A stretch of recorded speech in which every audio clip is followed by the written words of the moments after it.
Hello and welcome to Brandtuned, Successful Brand, Successful Business, the show for entrepreneurs and brand creators where we discuss personal and business branding to give you ideas and inspiration for your own brand. I'm Shireen Smith, lawyer, entrepreneur, author, and advocate for developing purpose-based brands to change the world. Janes is the founder of Uniquity. Her background is in financial services marketing at Lloyd's and AXA Wealth, among other places. She holds an executive MBA and specialises in the financial sector, supporting small businesses with strategy, marketing, and branding.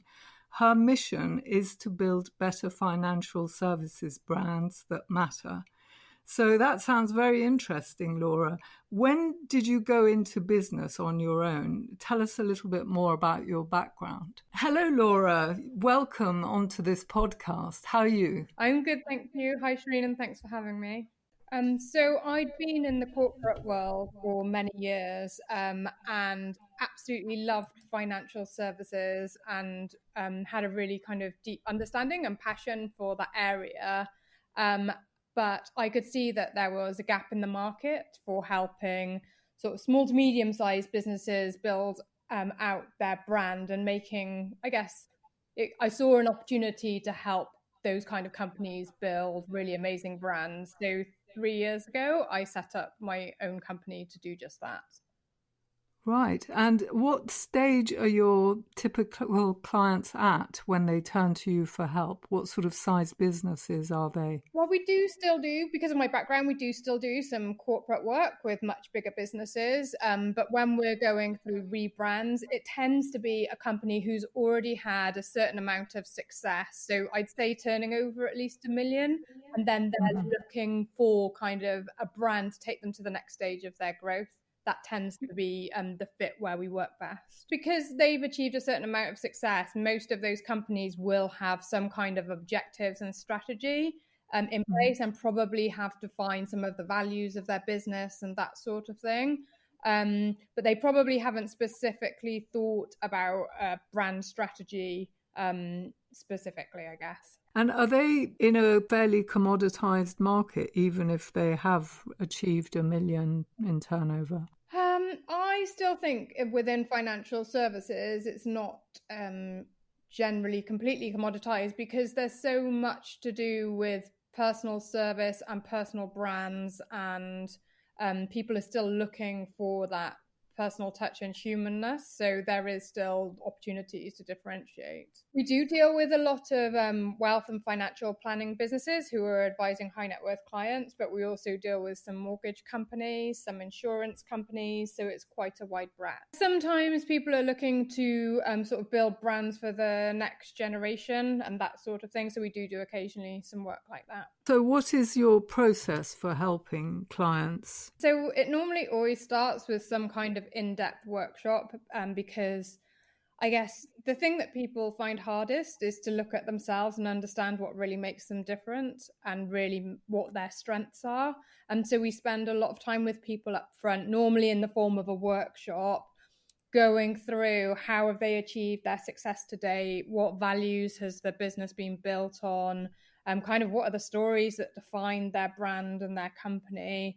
And so that is normally the starting point, going through all of those sorts of exercises along with, the kind of standard SWOT, strengths and weaknesses and that sort of thing. Do they tend to understand what a brand is, or do they think it's a logo, generally, the sort of people you come across? It's interesting because a lot of the people that we deal with are the business owner or relatively high up in the business. So then tend to be relatively well read and have the kind of people who like to go to conferences and like to keep learning. So they do tend to have some understanding that a brand isn't just a logo, that the brand is a summation of kind of all of the interactions that a client has of you.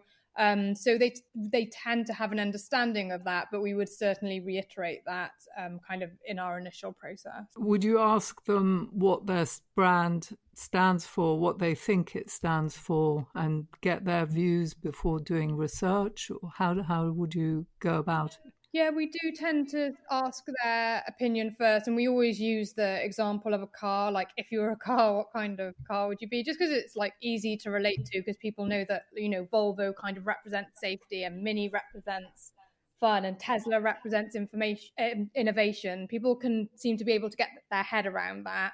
So we talk about their branding context of it being a car, just to get them going.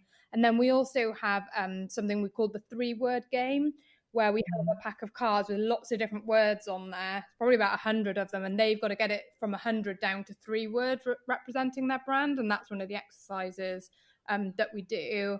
And then what we tend to do after that is speak to some of their clients. So do in-depth interviews with some of their ideal type existing clients to get a kind of second view of what they think the brand stands for. And what about their employees? Do you involve them?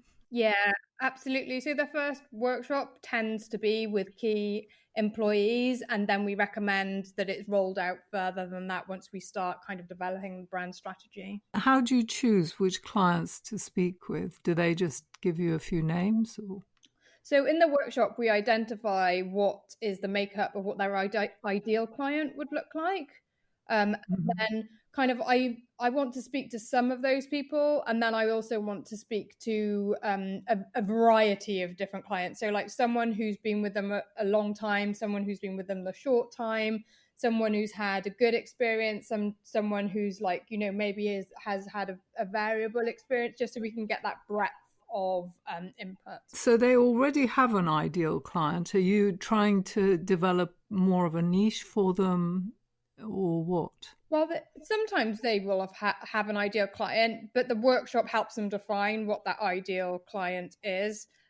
Or it might be they've got ideal segments. So, you know, one ideal client might be a business owner, but they also might want to attract doctors or something like that. So we're looking at a variety of things there, I guess. And how many ideal clients would you look for? I mean, roughly. It depends on the type of business. I like there to be kind of one group, but that a lot of the time there's up to 3. But it depends on the different products you have and the kind of brand that you're building. Demographics are quite difficult to go by, and you would be looking at the psychographics of their ideal client. How would you help them to identify those people who have the right worldview for their products, for example? Yeah, I totally agree with that. I mean, people buy a brand's values, and you want to attract clients with similar values. So it's going through an exercise like the ideal client exercise to identify what kind of values their ideal clients have. And then when they're going through kind of the onboarding process with a client, to just make sure that there is that fit. If it's a face-to-face relationship, obviously, if you're building a fintech brand, then you are more putting the values into the messaging and the digital presence and that sort of thing. So these 3 words you're helping them to identify, what's that about? Why are you doing that? Because I guess a brand, when it's successful, owns a specific place in your ideal client's mind. And so you have to know what space you're trying to own. So those 3 words specifically help you describe the place that you're trying to, I guess, position yourself in. And then they also become a measure for any activity that you do. So when you do the brand identity and the website and all of the rest of the collateral, you can measure back to those 3 words and making sure that you are living up to those. Yeah, I sometimes have problems with that, because a lot of brands say they want to have fun, for example, but what exactly does having fun mean for a brand? I mean, would you go into that with them in terms of the words they're choosing? How do you define it more so that everyone within the company understands what that particular word means for them and what sort of conduct is appropriate? Yeah, absolutely. I think it does help to then define what each of the words means. And also, a company culture is often made up of a set of stories and that sort of thing. So it's having stories to represent each of the different words as well. So I don't know, like if your brand is all about, say, sustainability, then there would have to be things that you could talk about within your company that would represent what it means to be sustainable. And is it just one workshop? How many workshops would you have? It depends on the size of the company, but it tends to be that there's one initial upfront workshop and then follow-ups from that, but they tend to be over a Zoom call rather than needing to be face-to-face. Right. And how long does the whole process typically take from start to finish? It depends what is included in the entirety of the project, but to do a rebrand or something like that, from the initial workshop to agreeing the kind of final visual identity, I would say anything from 3 to 6 weeks. Okay, that's fairly short time. So they really need to have done their own introspection and thinking before starting the whole process, do you think? I guess it depends to what level. The process that we run is very in-depth and intensive, so you kind of do some of that thinking as we go through the process. In the workshop? Yeah. We'll take a short break at this point, as I'd like to mention the brand-tuned series of webinars which support founders to think through their brand, taking IP into account at the right time, which is before you make firm decisions about what to create. Just visit brandtuned.com and the webinars are referenced right there on the homepage. Okay, back to the podcast now. And do you employ your own designers, or do you bring in a partner to deal with the design work when you've set the brand strategy? Yeah, so we do have an in-house designer, but we'll often bring in, we have a panel of brand designers that we'll bring in as needed, depending on what the brief is. So if there was a naming project, say somebody has a new name they need for a product, have you ever dealt with such a project, and how do you deal with it if you did? We do, but not that often. And if it's a brand, a complete brand rename, we actually do outsource that part of the process. Okay. What, to a design agency? No, to a brand naming specialist who has kind of everything in place that they need to check all of kind of the legal, are the URLs available, all of those sorts of things. Some clients do register trademarks, and they'll register like trademarks for kind of how they name their processes and things like that. But it's difficult to do sometimes. Certainly, like the bigger clients that we deal with, they would have in-house teams to look at that and to deal with that stuff. What sort of business would want to rebrand? I mean, what would bring them to a situation where they want to rebrand? Could you give some examples? Yeah, I would normally say it's a company who's come kind of on a journey, and they've probably had their brand for a while, and they realize that they need to get to the next stage of growth, and perhaps that their current branding and website isn't reflective of the company that they want to be in the future. And so that's the point that they tend to come to us and want to do something different. Like, we're working with a client at the moment who renamed actually before we started working with them, and so they require a brand identity for that new rename. So that was because they'd decided to take the business in a slightly different direction. Would you be helping them to reposition their business as part of the rebrand, or? Yeah, there tends to often be a sharpening of positioning. So that might be going more into a niche, or it might be trying to own kind of certain knowledge areas in the marketplace and things like that. And do you also help them with their whole marketing plan so that they know how to develop their stories, or would you involve PR people to help with that?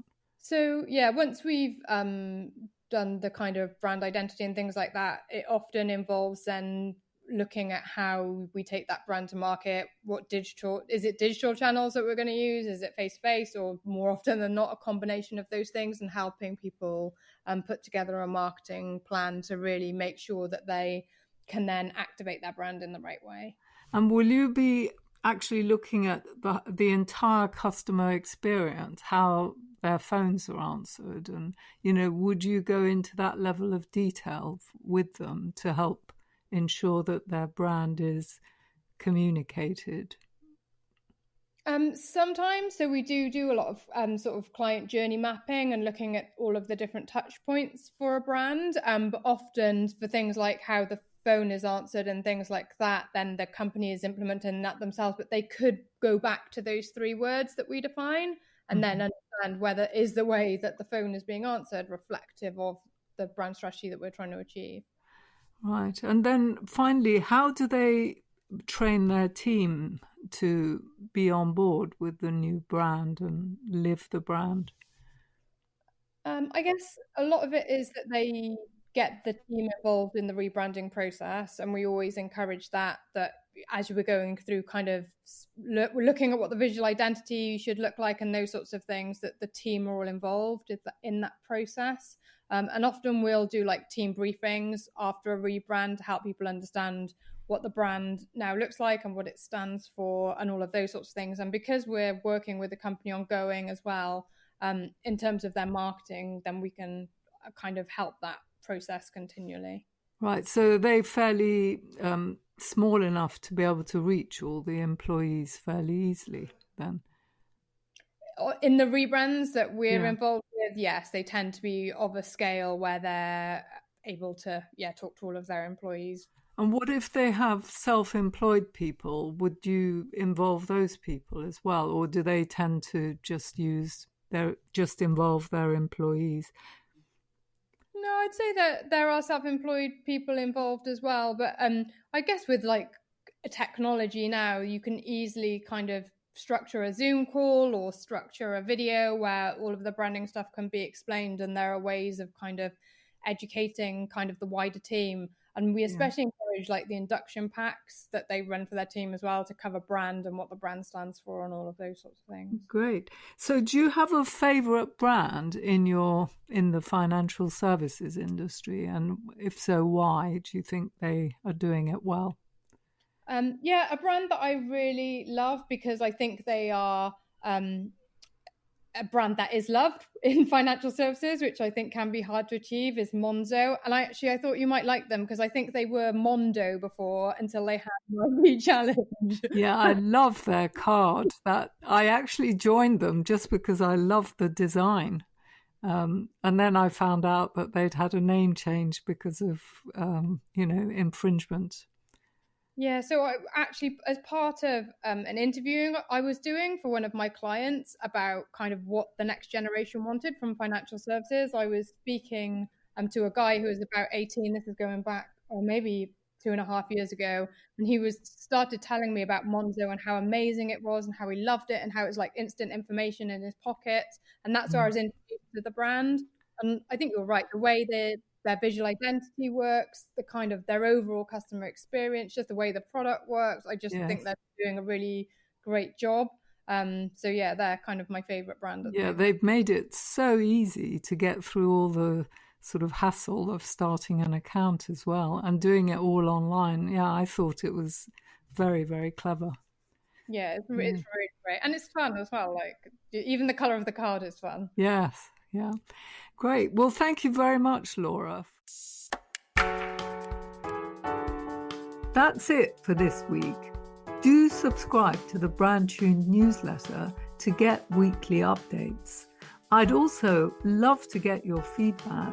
Just send me an email to info@brandtuned.com. Finally, if you liked the episode, please do share it with your friends and colleagues and review it on iTunes or whichever platform you use to listen to podcasts.